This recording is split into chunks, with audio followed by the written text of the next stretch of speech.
ناظرین، چونکہ more and more American build up Middle East کے اندر ہو رہا ہے اور ٹینکرز آ رہے ہیں، کیریئرز آ رہے ہیں، شپس آ رہے ہیں، تو ایران جو ہے وہ اب اس بات کو دیکھ رہا ہے کہ یہ حملہ تو ہونے جا رہا ہے. یعنی ایک ہوتا ہے کہ ملٹری پریشر ہے، یہ ملٹری پریشر تو نہیں ہے، اتنی زیادہ اپنے ایسٹس کو یہاں پر لانے کا مقصد جو ہے وہ صرف ایک ملٹری پریشر تو نہیں ہو سکتا، وگرنہ ایک آدھ ایئر کرافٹ کیریئر، کوئی تھوڑے سے جنگی بیڑے، کچھ تھوڑے سے جہاز، یہ کافی تھے، صرف سٹیٹمنٹ سے کافی تھی اٹیک کے لیے، ایک پریشر بڑھانے کے لیے. لیکن یہ صرف ایک ملٹری پریشر نہیں ہے. اب ایران یہ دیکھ رہا ہے کہ یہ تو واقعتاً حملہ ہونے جا رہا ہے، ظاہر ہے وہ پہلے بھی تیار ہیں، الرٹ لیول ان کا ہائی ہے اور وہ رسپونڈ کرنے کے لیے تیار ہے. لیکن اب وہ اس سے بھی اگلے درجے میں اس طرح سے جا رہے ہیں کہ ایران نے اپنی تمام ملٹری کو، اپنے کمانڈرز کو یہ آرڈر جاری کیا ہے کہ وہ 48 گھنٹوں کے اندر اندر رپورٹ کریں اور چھٹیاں ختم کر دیں. چھٹیاں سے واپس بلا لیا گیا ہے ایران کی ساری ملٹری کو، ان کے سارے کمانڈرز کو 48 گھنٹوں کے اندر اندر جو ہے وہ رپورٹ کیا جائے. تو اس سے آپ سنگینی کا اندازہ جو ہے وہ لگا سکتے ہیں. انٹیلیجنس اب ان کے پاس آئی ہے یا جو انہوں نے اسٹڈی کیا ہے، ایسٹیمیٹ کیا ہے، ان کو یہ لگتا ہے کہ اتنے بڑے بلڈ اپ کے بعد تو پھر حملہ ہونے جا رہا ہے. اچھا، ب یہ 48 گھنٹے بڑے امپورٹنٹ ہے کیونکہ آج جمعرات ہے، تو یعنی جمعہ اور ہفتے کے بعد ٹرمپ نے کہہ رکھا ہے کہ اس ویک کے اختتام تک جو ہے وہ امریکہ کی تیاریاں مکمل ہو چکی ہوں گی. دوسرا جو ایئرکرافٹ کیریئر آ رہا ہے وہ بھی پہنچ چکا ہوگا. باقی جو ایڈیشنل پیٹریاٹ سسٹمز آ رہے ہیں، تھارڈ سسٹمز آ رہے ہیں، وہ بھی پہنچ چکے ہوں گے. تو یہ ہفتے کے بعد یا اتوار کے بعد ہم فری فال سچویشن کے اندر ہوں گے کہ جیسے ہم پچھلے ویک میں تھے کہ جب حملہ بالکل ہونے جا رہا تھا اور لاسٹ منٹ میں واپس لے لیا گیا. تو اگلے 48 گھنٹوں کے بعد ہم فری فال سچویشن میں ہوں گے کہ اس کے بعد حملہ کسی بھی وقت ہو سکتا ہے، کیونکہ امریکہ کی فوج، ان کے شپس، ان کے کیریئرز، ان کے جہاز وہ رن وے پر کھڑے ہوں گے، وہ ریڈی ٹو اٹیک ہوں گے، وہ ریڈی ٹو فائر ہوں گے، اور پھر صرف ایک آرڈر کی ضرورت ہوگی، یعنی ان کی فوج جب وہ بالکل لاک اینڈ لوڈڈ جب وہ کھڑی ہوگی. تو یہ 48 گھنٹے کا ٹائم کافی امپورٹنٹ ہے. تو ایران اس حوالے سے اپنی تیاریاں کر رہا ہے. اچھا، بہت سارے ایکسپرٹس کا یہ انالیسز ہے، یہ ایسٹیمیٹ ہے کہ اگر ایران کے ساتھ یہ جنگ ہونے جا رہی ہے تو وہ ایران کو ظاہر ہے ڈسٹرائے کرنے آ رہے ہیں، لیکن اس کی پاسبلٹی ہے کہ ایران اسرائیل کو ڈسٹرائے کر دے.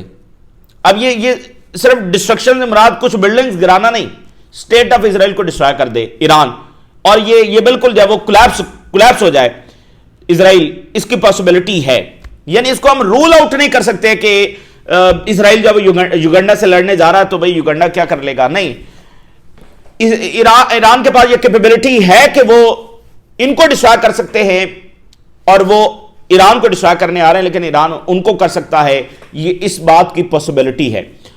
تو وہ اپنی طرف سے ڈیسائسو وار ایران پر چھیڑنے کے لیے آ رہے ہیں. کیا ایران لڑ سکے گا؟ یہ بہرحال ایکچولی اس وقت ہی دیکھا جائے گا، لیکن اس وقت مختلف ایسٹیمیٹس ہیں جس پر بات ہو رہی ہے. ٹرمپ نے حزب اللہ کو بھی دھمکایا ہے. اس کا مطلب یہ ہے کہ اس میں کہیں نہ کہیں حزب اللہ بھی ہوگی، اور ظاہر ہے یمن بھی ہوگا. یمن سے بھی ایک بڑی خبر سامنے آ رہی ہے، وہاں پر کیسے خفیہ رن وے جو ہے وہ یمن کے آئی لینڈ کے اوپر بنائے گئے ہیں، اور ایک گلف کنٹری نے اس پہ سپورٹ کیا ہے. اور اس کا مطلب یہ ہے کہ اسرائیلی جو جیٹس ہیں وہ یمنی آئی لینڈ کو بھی استعمال کر رہے ہوں گے اور وہاں پر لینڈ کر رہے ہوں گے. یہ بڑی امپورٹنٹ بات ہے. آج یمن کے میڈیا نے یہ راز بھی افشاں کیا ہے. تو حزب اللہ بھی اس میں ہوگی، یمن بھی اس میں ہوگا، اور یمن کے نشانے پر امریکی جو ایئرکرافٹ کیریئر ہیں وہ بھی ہوں گے. یورپ سے خبر جو ہے وہ بہت بڑی خبر ہے. جتنا کارنر کر دیا ہے ٹرمپ نے، جتنا دیوار کے ساتھ لگایا ہے یورپ کو، یورپ کے پاس اب اس کے سوا کوئی راستہ نہیں بچا تھا کہ وہ رسپونڈ کرے، کیونکہ اب ان کی اپنی گورنمنٹ سے اتنے پریشر کے اندر آ گئی ہیں اندر سے کہ رسپونڈ کرنا ہی کرنا ہے. تو اب جو خبر آ رہی ہے یورپ سے بہت بڑی خبر ہے، اور یورپ نے امریکہ کے ساتھ ٹریڈ ایگریمنٹ جو وہ سسپینڈ کر دیا ہے. یہ بہت بڑا رسپانس ہے جو یورپ کی جانب سے دیا گیا ہے. ٹرمپ انتظامیہ جب سے آئی ہے یہ پہلا اس نوعیت کا رسپانس ہے جو یورپ نے ایک یونیفائیڈ انداز کے اندر دیا ہے. یعنی کوئی ایک آدھ ملک ہے تنقید کر رہا ہے، یہ کر رہا ہے، ایک یونیفائیڈ انداز کے اندر یہ دیا گیا ٹرمپ انتظامیہ کو، امریکہ کو. سب سے بڑا رسپانس ہے. اور یہ ایک ایسے وقت میں یہ فیصلہ دیا گیا ہے کہ جب ٹرمپ یورپ ہی کے اندر موجود ہیں. اصل میں جو برطانیہ کے پرائم منسٹر ہیں, جو فرانس کے صدر ہیں میکرون, وہ کافی زیادہ غصے کے اندر ہیں جس طرح سے ان کو ہیوملیٹ کیا گیا ہے, جس طرح سے ٹرمپ نے پیرس میں رجیم چینج کی بات کی ہے. یعنی ٹرمپ نے یہ 2 دفعہ کہہ دیا چند گھنٹوں کے اندر اندر کہ میکرون جو ہے وہ soon will be out of office. France میں رجیم چینج کی بات ہو رہی ہے, اس سے زیادہ کوئی سیریس بات ہو سکتی ہے؟ تو کافی زیادہ وہ غصے میں, اس لیے جو میٹنگ ہونا تھی وہ بھی میٹنگ نہیں ہو رہی. حالانکہ یہ تو ورلڈ اکنامک جو فورم ہے یہ تو اس طرح کا ہوتا ہے کہ مطلب خوش گپیاں ہو رہی ہیں اور ملاقاتیں ہو رہی ہیں, مطلب ایک بہت ایلیٹ فورم ہے یہ. تو یورپینز مل رہے ہیں اور یہ وہ کر کے, تو لیکن اتنی کشیدگی تو اس ورلڈ اکنامک فورم پر کبھی بھی نہیں ہوئی جو اس وقت جو ہے وہ ہو رہی ہے. اچھا, تو یورپ نے یہ کر دیا, اس کا مطلب کیا ہے؟ اس کا مطلب یہ ہے کہ ٹرمپ نے ٹیرف لگائے تھے, یورپ نے کمٹمنٹ دی تھی اور ٹرمپ نے ٹیرف نیچے وہ لے کر آیا تھا, کسی پر 10%, کسی پر 15%. تو اب انہوں نے وہ کمٹمنٹ توڑ دی ہے. وہ کمٹمنٹ آلریڈی اس کو یورپ میں تنقید ہی کا سامنا تھا کہ یہ تو ہم نے سرنڈر کیا امریکہ کے سامنے, لیکن جیسے جیسے کر کے انہوں نے یہ ڈیل کر لی تھی جس میں کئی $100 بلین جب وہ انویسٹ کرنے تھے امریکہ میں اور وہاں سے آئل بھی خریدنا تھا, یہ سارا اب انہوں نے یہ سسپینڈ کر دیا. اٹس مین کہ ٹرمپ کو اب وہ ٹیرف جو ہے وہ دوبارہ 50%, 40% وہاں پر لے کر جانا پڑیں گے. تو یہ ایک یعنی انہوں نے تجارتی وار میں اب یہ بڑی ایسکلیشن جو وہ ہو گئی ہے, کیونکہ اب ٹیرف دوبارہ اسی لیول کے اوپر چلے جائیں گے. تو اگر دوبارہ اسی لیول پر جائیں گے تو پھر نقصان تو امریکہ کو بھی ہوگا اور انفلیشن امریکہ کے اندر بھی بڑھے گی. یہ جو ٹیرف وار ہے نا, اس پر اس وقت بھی ہم بات کرتے رہے, یہ ٹیرف وار سے کچھ فائدہ ہونے والا نہیں ہے. اور ورلڈ وار 1 کے بعد امریکہ نے یہ ٹیرف جو ہے وہ اس کو استعمال کیا تھا, لیکن ان کو اندازہ ہوا کہ یہ بالکل فائدہ مند نہیں ہے اور ان کو نقصان ہوا, اور انہوں نے پھر اس سے سبق سیکھا کہ دوبارہ ہم ٹیرف شیرف کی طرف جب نہیں جائیں گے. لیکن ٹرمپ صاحب پھر ٹرمپ ہے, تو اس ٹیرف سے پھر وہی صورتحال پیدا ہو گئی, یعنی کہ امریکہ کے اندر انفلیشن, یعنی کہ صورتحال انتہائی انسرٹینٹی کی طرف, اور جو وال سٹریٹ ہے وہ بھی ہلے گی, سٹاکس اوپر نیچے جائیں گے, ڈالر اوپر نیچے ہوگا, بہت سارے مسائل جو وہ کھڑے ہوں گے. تو اب ٹرمپ صاحب جو ہے وہ ٹیرف بڑھائیں گے تو یورپ پھر کون سا ڈیل کرنے کے لیے تیار ہو جائے گا, تو بات تو اس سے آگے جب بڑھے گی. یہ میجر ایسکلیشن ہوئی ہے اور یورپ کا یہ بہت بڑا رسپانس ہے جو دیا گیا ہے. اس پر ہم بات کریں, ٹرمپ نے ورلڈ اکنامک فورم پر پھر کہہ دیا کہ مجھے تو گرین لینڈ چاہیے. ان کی جو اتنی لمبی چوڑی تقریر تھی اس میں سب سے زیادہ ذکر جو وہ گرین لینڈ کا تھا, اور انہوں نے بھرپور طریقے سے ہیوملیٹ کیا یورپ کو, یورپین لیڈرز کو, اور ان کا لباب یہ تھا کہ گرین لینڈ کے علاوہ اب کسی چیز پر بات نہیں بنے گی, گرین لینڈ تو دینا ہوگا. تو اب یہ پھر ان کے لیے ایک مسئلہ ہے, یعنی ٹرمپ صاحب پیچھے ہٹنے کا نام نہیں لے رہے. اور جو ٹرمپ ایڈمنسٹریشن جو ہے وہ انہوں نے وہاں پر, اس پر ہم بات کریں گے آخر میں اگر ٹائم ہوا تو, یہ بڑی امپورٹنٹ بات ہے. ورلڈ اکنامک فورم پر ٹرمپ انتظامیہ نے باقاعدہ ایک نئی پالیسی متعارف, یعنی ان کا کہ یہ ایک نئی پالیسی ہم لے کر آ رہے ہیں اور ہم چاہتے ہیں کہ یورپ اس کو اڈاپٹ کرے, اور وہ یہ ہے کہ اپنے بارڈرز کو بند کرنا, دنیا پر اپنے بارڈرز بند کرنا, چائنا سے اپنے آپ کو ڈسٹنس کرنا, یہ ساری باتیں انہوں نے کی ہیں کہ یورپ بھی اس بات کو جب وہ اڈاپٹ کرے. تو یہ بڑی امپورٹنٹ بات ہے, اس کو ہم آخر میں ڈسکس کریں گے. ٹرمپ انتظامیہ کے ذہن میں جب وہ کیا چل رہا ہے اور جس کے اثرات ظاہر ہے پوری دنیا پر ہونے والے ہیں اور ہو رہے ہیں. جناب علی, موجودہ صورتحال کو دیکھتے ہوئے ایران نے ملٹری اور لیڈرز کو آرڈر کر دیا ہے return to service with in next 48 hours. The United States continue to mass its military force against Tehran. ادھر امریکہ کا میسو ملٹری بلڈ اپ ہو رہا ہے, سو ایران نے اپنے ملٹری لیڈرز کو اور ملٹری کو کہا ہے کہ وہ 48 گھنٹوں کے اندر جو ہے وہ رپورٹ کریں, کیونکہ دیکھیے اسیسینیشنز ہوں گی. رجیم چینج کیسے ہوگا, ان کے مطابق کیسے ہوگا؟ اسیسینیشنز ہوں گی, سائبر اٹیکس ہوں گے, ایئر سٹرائک کر کے اس کا پوری سٹیٹ کے ڈھانچے کو جب وہ ڈسٹرائے کر دیا جائے گا, گورنمنٹ بلڈنگز کو ڈسٹرائے کیا جائے گا, کیپٹل پر بہت خوفناک بمباری ہوگی, اور اس کے ساتھ جب وہ ملیشیا اندر سے اٹیک کر کے بہت سارے ایریاز کو کنٹرول کر لے گی. یہ ہے ان کا رجیم, اور شاید ظاہر ہے بہت سارے خفیہ بھی چیزیں ہوں گی جو اس وقت ہم دیکھیں گے. تو یہ ہے ان کے مطابق رجیم چینج. تو ملٹری لیڈرز کو اپنی کمبیٹ پوزیشنز میں لے کر جانا اور پھر ان کو سیکیور کرنا، یہ بہت ضروری ہے، ملٹری اور سیویلین دونوں لیڈرشپ کو. تو وہ ایران کو یعنی ایک شدید بمباری ہو رہی ہوگی، اوپر سے یہ اسیسینیشنز ہو رہی ہوں گی، اندر سے ملیشیا گھسی ہوگی، تو پوری اسٹیٹ جب وہ کولیپس کر چکی ہوگی. لیڈرز اسیسینیٹ ہو گئے تو نیا لیڈر کون ہوگا؟ تو یہ ان کا پلان ہے. اور سائبر اٹیک کریں گے تاکہ جو ملیشیا ہے اس کو ٹارگٹ نہ کیا جا سکے، اس کو ٹریک نہ کیا جا سکے. تو یہ بہرحال ان کا پلان ہے. اب ایران نے اس کے ساتھ جو نمٹنا ہے اور ایران اپنی تیاری کر رہا ہے. اچھا، ایک بڑی دلچسپ چیز ناظرین ہو رہی ہے اور وہ یہ ہو رہی ہے کہ ویسٹ کے جو خاص کر امریکہ کے جو تھنک ٹینکس ہیں، ایک تو ہے نا ان کا روایتی میڈیا، وہ روایتی جو میڈیا ہے وہ تو چند لوگوں کے کنٹرول میں ہے. یعنی جو بڑے بلینئرز ہیں، جو جس میں میجورٹی آف دا زائنسٹ بلینئرز ہیں، انہیں کی کنٹرول میں یورپین اور امریکن میڈیا ہے. تو وہ ایک ہی زبان، آپ نے دیکھا ہے کہ ایک ہی زبان بولتا ہے. ابھی آپ دیکھیں ان کا آپس میں پھڈا چل رہا ہے، لیکن ایران کے معاملے پر، فلسطینیوں کے معاملے پر ان کی لینگویج ایک ہی ہے. صحیح ہے.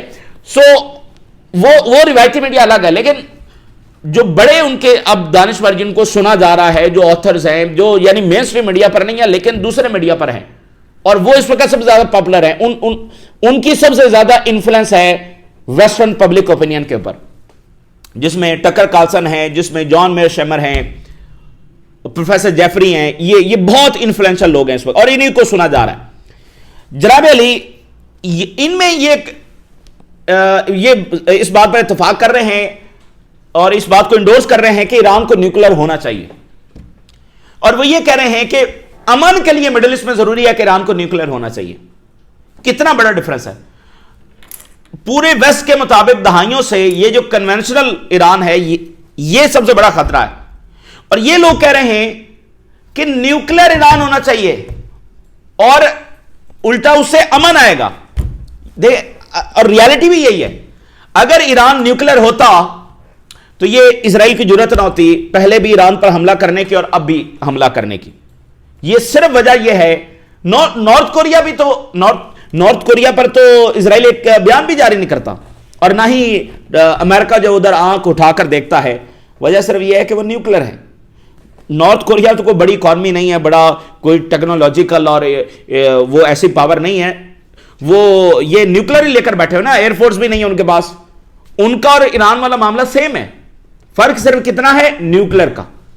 تو ٹکر کارلسن نے کہا کہ ایک نیوکلیر آرمڈ ایران یہی روک سکتا ہے امریکی اور اسرائیلی انٹرونشن کو، اور جو اس کے اوپر مسلسل ایک پریشر ہے وہ ایسے ہی کم ہوگا کہ ایران نیوکلیر بنے، اور اس سے ریجنل سٹیبلٹی آئے گی. اس کا تعلق صرف اپنے سروائیول کے ساتھ نہیں ہے، اس کا تعلق ریجنل سٹیبلٹی کے ساتھ بھی ہے، کیونکہ اسرائیل کی جو بدماشی ہے اس کو ایک نیوکلیر ایران ہی روک سکتا ہے، اس کے علاوہ نہیں. تو اور ریجیم چینج جو ہے وہ لیس لائکلی ہو جائے گا، پھر یہ قصہ ختم ہو جائے گا ریجیم چینج والا. تو یہ جان میئر شیمر نے پہلے بات کی، انہوں نے کہا بالکل ایران کو نیوکلیر ہونا چاہیے. کچھ ہفتے قبل، مہینے قبل انہوں نے یہ کہا تھا. آج ٹکر کارلسن یہ بات کر رہے ہیں. دوسری بات یہ ہے کہ انہوں نے کہا کہ اگر ایران کے اوپر اٹیک ہوا تو ایران اسٹیٹ آف اسرائیل کو ڈسٹرائے کرنے کی صلاحیت رکھتا ہے. یہ فارمر چیف آف سٹاف ہیں U S secretary of state کے، انہوں نے کہا کہ ایران ول برنگ Holi fire to beer on Israel in the next وار. 12 دن کی جنگ سے بھی زیادہ تباہی ایران اسرائیل پر لانے جا رہا ہے، اور وہ 12 دن کی جنگ اسرائیل کے لیے ایک ڈیزاسٹر تھی. Iran will destroy the state of Israel. Destruction سے مراد یہ نہیں کہ 2-4 بلڈنگز، نہیں، یہ والی ڈسٹرکشن نہیں، یہ پوری اینٹی ایران اڑا کے رکھ دے گا. اور ایران یہ بات کر چکا ہے. ایران نے 2 باتیں کی ہوئی ہیں. ایک تو انہوں نے کہا کہ اس اینٹی کو ہم اڑا دیں گے، بالکل یہ پھر اس کی ایگزسٹنس ہی پھر فارغ ہو جائے گی. دوسرا انہوں نے کہا کہ امریکی بیسز کا یہاں سے خاتمہ ہوگا اور امریکہ یہاں سے نکلے گا. تو اور ادھر سے وہ کیا کہہ رہے ہیں کہ ایران کا اب حشر وہی ہوگا جو لیبیا کا ہوگا. تو ایران نے تو بات اس انداز میں کی ہے کہ جب ان پر جنگ مسلط ہوگی تو پھر وہ یہ رسپانس دیں گے. ایران یہ نہیں کہہ رہا کہ وہ حملے میں پہل کرنے جا رہا ہے یا وہ جنگیں کرنا چاہتا ہے. یہ تو اس نے کہا کہ اگر امریکہ حملہ کرنے کے لیے آئے گا تو پھر ہمارا رسپانس ایسا ہوگا. تو اصل بات تو یہ ہے نا کہ یہ جنگ مسلط کر رہے ہیں اور لیبیا جیسا ایران کو جب بنانا چاہتے ہیں، شام جیسا، اور اس کو کئی حصوں میں توڑنا چاہتے ہیں. بہرحال تو بڑی بڑی بھیانک جنگ جب آ رہی. اور پھر انہوں نے کہا کہ MI6 موساد اور CIA یہ پوری طرح سے انوالو ہے ایران کے اندر جو کچھ ہو رہا ہے. پھر انہوں نے بڑی انٹرسٹنگ بات کی. انہوں نے کہا کہ ایران جو ہے وہ ملٹری لاجک سے اس کو پریمپٹیو سٹرائک کر دینی چاہیے. ملٹری لاجک سے ایران کو پریمپٹیو سٹرائک کر دینی چاہیے. لیکن انہوں نے کہا کہ پرشین جو ہیں، میں ان کو جانتا ہوں، یہ ملٹری پریمپٹیو سٹرائک جو وہ کریں گے نہیں، کیونکہ Persians are not like Israelis. Israelis جو ورلڈ لیڈرز کو بیڈ روم میں اساسینیٹ کرنا اپنے لیے فخر سمجھتے ہیں، پرشینز ایسے نہیں ہیں. ٹھیک ہے نا، ان پر جنگ مسلط ہوگی تو پھر وہ رسپونڈ کریں گے، وگرنہ وہ اس طرح کی چیزیں کرنے میں ان کی نہ ہی سوچ ہے نہ ہی دلچسپی ہے. اور آپ دیکھیں کہ 47 ایئرز تک ایران نے کبھی پریمپٹیو سٹرائک کی بات نہیں کی. اس وقت وہ صرف اس لیے کر رہے ہیں کہ ایک ڈیٹرنس بھی ہو اور دوسرا مسئلہ سروائیول کا ہے. عام حالات میں تو اسرائیل تو عام حالات میں پریمپٹیو سٹرائک کر رہا ہے نا، اور کب سے کرتا چلا آ رہا ہے. اور پھر ایک اور بڑے اینالسٹ ہیں، انہوں نے بڑی زبردست بات کی. انہوں نے کہا کہ ایران نے، پرشینز نے پچھلے 400 سال سے کسی کو انویڈ نہیں کیا ہے. بڑے ہسٹورین ہیں، انہوں نے کہا کہ 400 سال سے پرشینز نے کسی کو انویڈ نہیں کیا. تو مطلب ایران کیسے خطرہ ہو گیا سب کے لیے. اور یہی آپ دیکھیے چائنا جو ہے، وہ ان کی آپ سیولائزیشن کی ہسٹری پڑھیں، وہ تو دوسروں میں مداخلت کرنا پسند ہی نہیں کرتے. آج تک بھی اس سارے عرصے میں ورلڈ وار 2 کے بعد چائنا پر ایک بھی ایسا الزام ثابت نہیں ہے، اور الزام بھی نہیں ہے، ثابت ہونا دور کی بات ہے، الزام بھی نہیں ہے کہ انہوں نے کہیں پر ریجیم چینج کیا ہو. لیکن چائنا سب سے بڑا ویلن ہے. سو ایران جو ہے وہ جس نے کوئی، اب دیکھیں مجھے، ایران نے کب جنگ کی ہے؟ عراق کے ساتھ بھی جو ایران کی جنگ ہوئی ہے، وہ عراق نے انویڈ کیا ایران کو، عراق نے حملہ کیا ایران پر. ایران نے تو کسی پر حملہ نہیں کیا. پھر بھی خطرہ جب وہ ایران ہے. تو انہوں نے کہا کہ یہ جو ہمارے جرنلسٹ ہے، ہمارا میڈیا ہے، یہ اس پر بات کیوں نہیں کرتا اور اس کو ظاہر ہے وہ ڈسکس نہیں کرتے. اور وجہ میں نے آپ کو بتا دیا ہے کہ چونکہ وہ سارا میڈیا ہی چند لوگوں کے کنٹرول میں ہے، وہی لوگ جو امریکن گورنمنٹ کو کنٹرول کرتے ہیں. یہ جو اس وقت ٹرمپ صاحب کبھی وینزویلا میں، کبھی گرین لینڈ میں، کبھی آگے پیچھے، تو اصل باٹم لائن یہ ہے کہ پیچھے وہ کارپوریشنز کھڑی ہیں جو کئی دہائیوں سے اور صدی سے زیادہ امریکن گورنمنٹ کو چلا رہی ہیں اور اپنے مقاصد کے لیے ملٹری کو استعمال کرتی ہیں. تو اصل بات تو باٹم لائن تو یہ، باقی تو ٹھیک ہے سیکنڈری چیزیں ہیں، ڈسکس بھی وہی ہوتی ہیں، لیکن اصل بات تو یہ ہے، یہی بنچ آف پیپل جس میں میجورٹی جو زانست ہے ان کے کنٹرول میں سارا کچھ ہے. خیر، ٹرمپ صاحب نے دھمکایا ہے حزب اللہ کو اور کہا کہ حزب اللہ جو وہ بڑی پرابلمز کریٹ کر رہی ہے اور ہم جو ان کا بندوبست کریں گے. اچھا جی، تو ٹرمپ نے کہا کہ یہ جو آئرن ڈوم ہے یہ تو ہماری ٹیکنالوجی ہے، اور میں نے نتنیاہو کو کہا کہ اس کا کریڈٹ مت لو، یہ تو ہم نے تمہیں بنا کے دیا ہے، اس کا تم کس لیے کریڈٹ لیتے ہو. یہ ٹرمپ نے وہ باقیوں کو رگڑ رہے تھے اور فراوانی میں اسی جناب کانٹیننس کے اندر انہوں نے اسرائیل کو بھی رگڑ دیا. انہوں نے کہا یہ ہماری ٹیکنالوجی ہے. تو آئرن ڈوم جس کو جو ہے وہ اسرائیل کئی دہائیوں سے، کئی سالوں سے، میرے خیال 11 میں انہوں نے بنایا، تو 1 دہائی سے زیادہ اس کو وہ کریڈٹ لے رہے ہیں. تو ٹرمپ نے کہا یہ تو ہمارا ہے. تو ہے بھی ان کا، ویسے ہے بھی ان کا. یہ جو اسرائیل کی ٹیکنالوجی اور اسرائیل فلانا، اسرائیل کچھ بھی نہیں ہے. کہ اسرائیل ایک ایسی کالونی ہے جس کو ویسٹ نے کریٹ کیا، ویسٹ کا پیسہ، ویسٹ کی ٹیکنالوجی، ویسٹ کے ویپنز جو اس کو سسٹین رکھے ہوئے.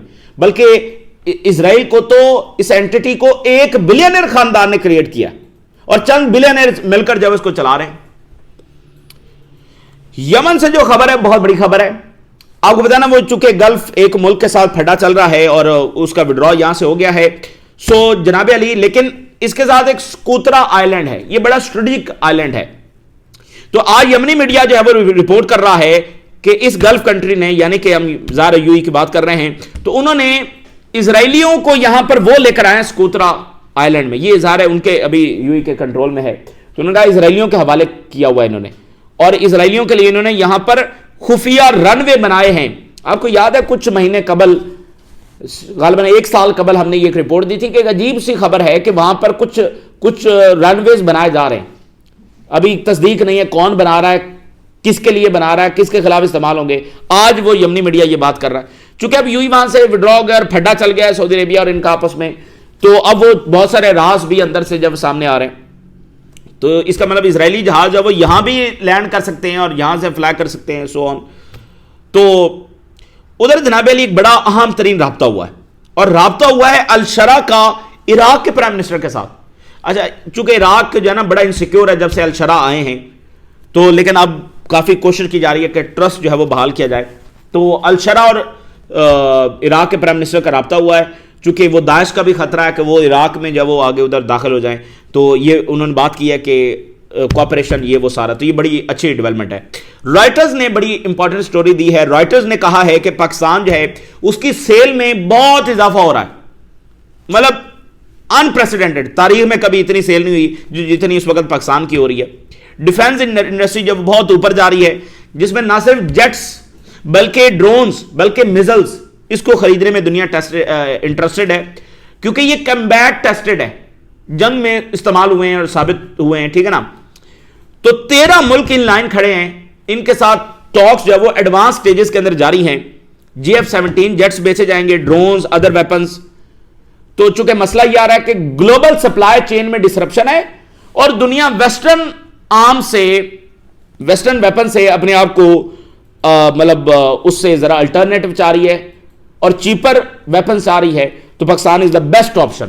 تو 13 ملکوں کے ساتھ ایڈوانس سٹیجز پر بات چل رہی ہے, اور لیٹن امریکہ سے لے کر سینٹرل ایشیا سے لے کر افریقہ سے لے کر مڈل ایسٹ سے لے کر ساؤتھ ایسٹ ایشیا سے ملک بھی شامل ہیں. سو یہ بڑی امپورٹنٹ بات ہے. تو یہ جو بہت بڑے ہیومینیٹیرین ہیں جو ہیومن رائٹس کے نام کے اوپر ایران پر حملہ کرنے آ رہے ہیں, ذرا اگلی بات بھی سنیے.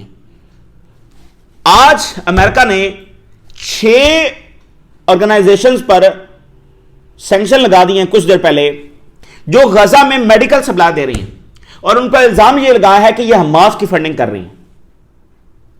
6 آرگنائزیشن جو میڈیکل سپلائی دے رہی ہیں, ان پر یہ الزام لگایا کہ یہ حماس کو فنڈنگ کر رہی ہیں, اور ان پر سینکشن لگا دی. یہ ہیں سب سے بڑے ہیومینیٹیرین. تو جناب علی بات یہ ہے کہ یورپین لا میکرز نے سسپینڈ کر دیا ہے US trade deal amid Greenland tariff tensions. تو مسئلہ گرین لینڈ کا ہے. BBC, یورپی Union suspend approval of US trade deal. اصل میں یہ جولائی کے اندر یہ ڈیل ہوئی تھی, لیکن اس کا اپروول پارلیمنٹ سے نہیں ہوا تھا, وہ انہوں نے روک کے رکھا ہوا تھا, اس کو انہوں نے سسپینڈ کر دیا ہے. اور اس کے ساتھ یورپی یونین یہ کہہ رہا ہے کہ اس سے بھی جو اگلا اقدام ہے جس کا نام ٹریڈ بازوکا ہے, یعنی یہ بہت یعنی ایسا ہے نا کہ اگلی اکانومی کو ہلا دینے والا. تو بازوکا آپ کو پتا نا کہ وہ اس کا ویپن کا نام ہے, تو انہوں نے اس کا نام ٹریڈ بازوکا رکھا ہوا ہے, اس اقدام کا نام. تو وہ کہہ رہے ہیں ہم یہ بھی اٹھانے جا رہے ہیں, یعنی جس میں یہ ہوگا کہ بینکنگ سسٹم سے, یورپین مارکیٹ سے ایکسیس بند ہو جائے گی. بڑی بڑی جو امریکن ٹیک کمپنیز ہیں ان کی ایکسیس ادھر بند ہو جائے گی. تو کہاں پر افریقہ میں جا کر وہ سیل کریں گے؟ ان کی سب سے زیادہ سیل تو ادھر ہی ہو رہی ہے نا. ان کا سب سے بڑا ٹریڈ پارٹنر تو یورپ اور ایشیا ہے. یورپ ان سے کوئی $400 بلین کی امپورٹس کرتا ہے, تو ان کی بڑی ٹیک کمپنیز ادھر نہیں آئیں گی تو کدھر جائیں گی؟ تو اس لیے یہ ظاہر ہے کہ ٹرمپ صاحب کے یہ اقدامات جو ہے نا لانگ ٹرم نقصان دہ ہیں. اب یہ ایسٹیمیٹ نہیں ہے, اب یہ آپ کے سامنے ہے. چھوڑے ساری باتوں کو, بات یہ ہے کہ آپ کا سب سے بڑا ٹریڈ پارٹنر, آپ اس کو یوں ذلیل اور رسوا کر رہے ہیں. دیکھیے اتنا گھمنڈ کس بات کا ہے ٹرمپ صاحب کو؟ مطلب ان کا ورلڈ ویو ایسا ہے کہ سب نے ان کو لوٹا ہے, سب سے زیادہ یورپین نے ان کو لوٹا ہے, سب پیراسائٹ ہیں. مطلب ایسا تو کچھ بھی نہیں ہے. یورپینز نے تو جو بھی امریکہ نے دنیا میں کیا ہے اس میں وہ ساتھ رہے ہیں, عراق سے لے کر اور ادھر ادھر سے لے کر یورپینز نے تو ساتھ دیا ہے. تو باقی ظاہر مسئلے مسائل ہوتے ہیں, لیکن اتنا گھمنڈ کس بات کا ہے؟ وہ بھی غلط ہیں, وہ بھی غلط ہیں, وہ بھی غلط ہیں, بس آپ صحیح ہیں. تو اگر کوئی مسائل ہیں بھی صحیح تو ان کو طریقے سے اگر اس الائنس کو ختم ہی کرنا ہے تو بھی طریقے سے ہو سکتا ہے. تو یہ مطلب چیز ہے وہ سمجھ سے بالا تر ہے, اور خود امریکی عوام کی سمجھ سے بالا تر ہے. 2 سرویز آئے ہیں, ایک برطانیہ سے ایک امریکہ سے. UK پبلک جو ہے وہ سپورٹ کر رہی ہے کہ گرین لینڈ میں اگر فوج بھیجنی پڑے تو بھیج دی جائے. اور امریکن پبلک کیا کہہ رہی ہے؟